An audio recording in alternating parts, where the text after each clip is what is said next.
Hello and welcome back. This is Speaking with Judgment, hosted by Jonathan Mathis, the sports judge. Thanks for watching and supporting the channel. Make sure you hit the subscribe button. If this is your first time viewing the channel or seeing me on TikTok, welcome, thank you. Like, follow, and subscribe. After 25 long, miserable, and frustrating years, the New York Knicks are back in the Eastern Conference Finals. And man, the way the Knicks fans are celebrating, it's like New York won a championship. It's been 50 years since the New York Knicks won a championship. That's a long time. I gotta tell you right now, Knicks fans, man, they're on top of the world right now. You could say they have some of the most dedicated and passionate fans in the NBA. Outside of Madison Square Garden, the scene was simply incredible. It was a parade on 7th Avenue on Friday night after 25 years of heartbreaks, letdowns, sleepless nights, rebuilding seasons. You can't really be mad at Knicks fans, many of whom were not even born the last time their team played in the conference finals. You can't be mad at them for pouring onto the streets to celebrate Knicks Game 6 win. They're the happiest they've been forever. If you didn't know any better, you would think New York just won the championship. I must, say that, man, it must be a nice feeling to be able to sleep with peace in your heart, knowing your team is going back to the Eastern Conference Finals. If you root for a team that had the third longest conference finals drought, then you're going to react in a way that may seem ridiculous to a lot of people, right? Let those people celebrate. It's been a long time coming. Jalen Brunson, their star right now, was 3 years old the last time the Knicks sniffed the Eastern Conference Finals. It's just incredible how far this team has come in the playoffs. On paper, they had no chance against the Boston Celtics. And here we are. I owe them a heartfelt apology. I picked Boston in 5. And instead, the Knicks have gone on to outplay, outmatch, outphysical, and outdo the Boston Celtics and make it back to the Eastern Conference Finals.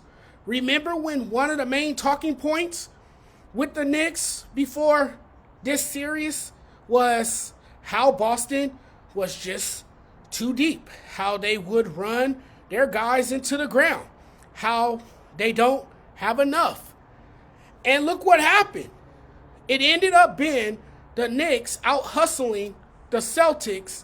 They played better defense, and even if it felt like Boston was the more superior team for 3 quarters, you have to give a lot of credit to the Knicks for their resiliency and clutch plays, because they clearly outplayed Boston when it mattered over 6 games. It was not a fluke. Before game 1, nobody would have told you the Knicks were beating the Celtics in 6 games to move to the Eastern Conference Finals. It doesn't matter how you win the games. It's a win either way. If you have more points than your opponent, you win.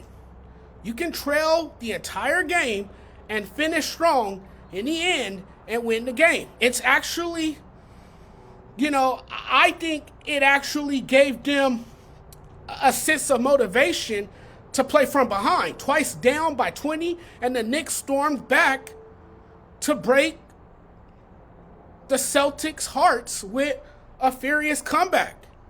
And everyone's like, look, New York really didn't play well. They barely led against the Celtics this entire series. I mean, okay, they still prevailed by making just enough plays and making clutch shots when they needed to. It's funny because how many people thought the Knicks defense would look as good as it did? Like, we were sold this whole idea, Boston is the defending champs. New York has offensive limitations. They're only going to win one game. The Celtics are deeper and have too much talent not to beat the Knicks. This wasn't just, oh, they got lucky. Well, if Jason Tatum didn't get hurt, New York would have lost. They just happened to beat Boston because they were unwilling to adjust and shoot the ball efficiently, and instead shot way too many threes and put themselves in that position to lose to New York. And that's how we got here. No, New York deserves a lot of credit. It's a blue-collar team that worked for every possession and was hungrier. Don't dismiss the fact that Jalen Brunson was clutch, hit some big shots in critical moments. If Boston had managed to pull it together, though, could this have been a series that the Celtics could have won maybe? The strides Jalen Brunson made since coming to New York are astounding. Now, I go there to say this because I said in a previous video about the Knicks that he's the greatest thing to happen to New York. You can see why I have those thoughts. Brunson is a 3-level scorer with elite playing, with elite playmaking abilities.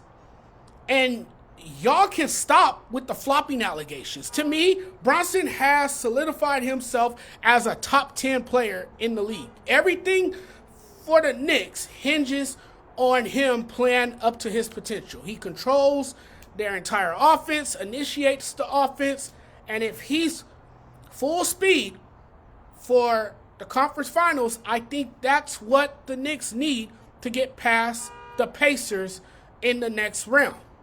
That's how you become a legend, when you turn a franchise around. And Brunson, along with Cat, Mikal Bridges, Josh Hart, those guys have turned the Knicks around. This group has put them in a stable position that has shown the formula to succeed. We didn't know this team was that good. Again, I didn't have them beating the Celtics. I'm actually feeling nostalgic.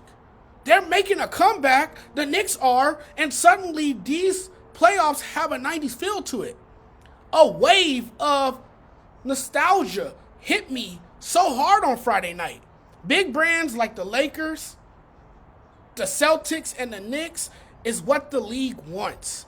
Old school rivalries like what you're about to get with the Pacers, Knicks is what the league likes to see, because that generates a lot of interest. The ratings will take a leap because I feel Knicks versus Pacers will have the feel of 90s basketball.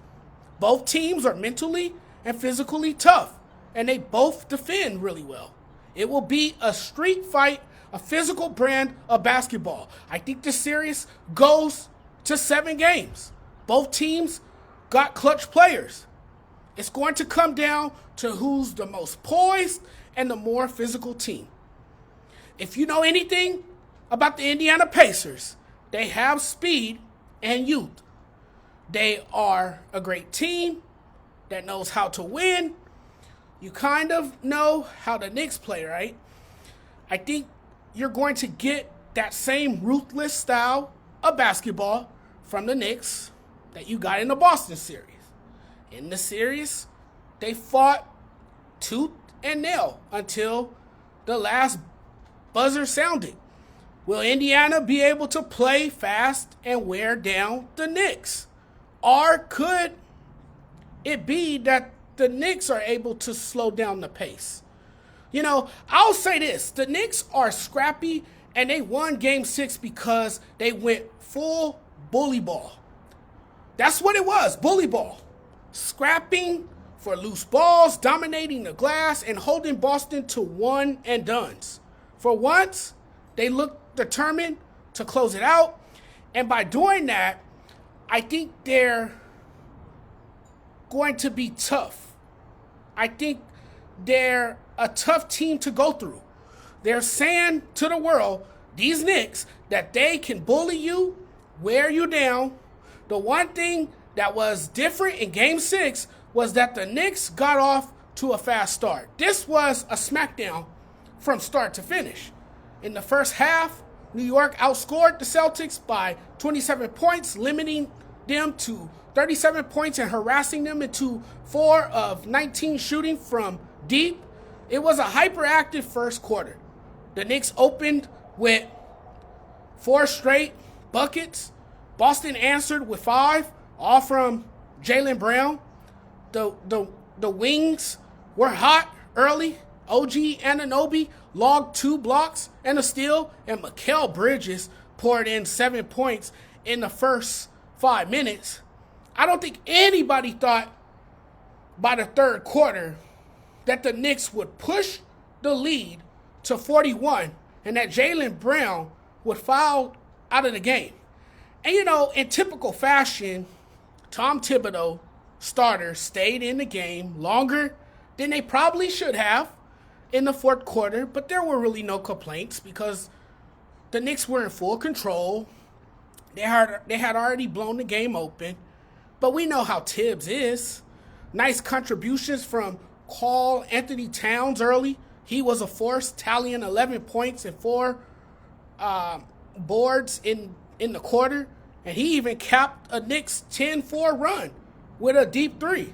The Knicks had dominated behind 47% shooting and a 32-18 rebounding advantage. They doubled Boston's points in the paint, 32-18, led fast breaks 10-2, and committed fewer turnovers, 8-11.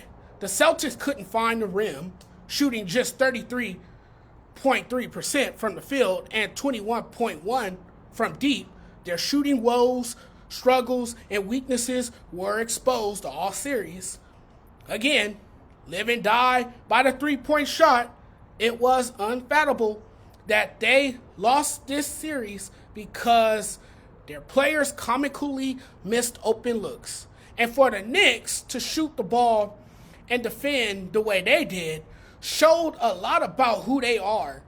And they were able to put Boston out of its misery and end their pursuit of back-to-back glory. It's the pat on the back, or I guess you will say a sense of relief, as fans waited a long time for this. You know what I love? How there's a fraternity of Knicks players who show up to support this team. MSG, the Mecca of basketball, has not only had a massive turnout of your everyday Knicks fans, but former Knicks players along with Ben Stiller, Tracy Morgan, Spike Lee, and the rest of the celebrities, the rest of the diehard New York celebrities who are passionate about their Knicks. The opportunity this year is there for the Knicks. The lights are on, the crowd is loud, Bronson's locked in, McBride's on fire, Hart bleeds hustle. This is the one time in their lives or in their careers, that they look like the best of the best. And this one team who clearly couldn't advance this far until now has finally had a breakthrough with what appears to be the best Knicks roster we've seen in quite some time. And now your destiny, at least part of it, is in their hands. Now we look at them as a team that can potentially win it all this year. So I can see why fans were packed, shut down 7th Avenue in a scene New Yorkers hope carry them to hoisting the Larry O'Brien trophy next month. This team has not been great, particularly in the playoffs year after year. And I can see why Knicks fans had the moment they had on the streets of New York on Friday. The glory is to win a championship, but the Knicks took care of business and now will face the Pacers in a rivalry that's now renewed. All right, everyone. That's all I have for you. Thanks for watching. I'm really looking forward to that Pacers-Knicks series. I think it's going to be a great Eastern Conference Finals, we're in for a treat. That's for sure. And again, like I said moments ago in this video, it has a 90s feel to it. So this series is going to be one hell of a series. I think it goes all 7. And if I have to pick a winner, I'm going to pick the Knicks. I think the Knicks will just out-physical Indiana. I think the Knicks will make a couple more buckets in Game 7. I think this is going to be a tight Game 7. And I just think that, the Knicks will be clutch in those big moments, make those big shots, and they will be going back to the NBA Finals by the time it's all said and done. All right, everyone, I'm out of here now. Thanks for watching. It's been real. I love y'all. Thanks for taking the time out of your Sunday to check in with the sports judge, to chat it up with me, to listen to me talk about sports. Really appreciate y'all. Love y'all. Without you guys, none of this is possible. But I'm getting out of here now, and we'll talk again very soon. You guys enjoy the rest of your Sunday as the weekend comes to an end. Take care, everyone.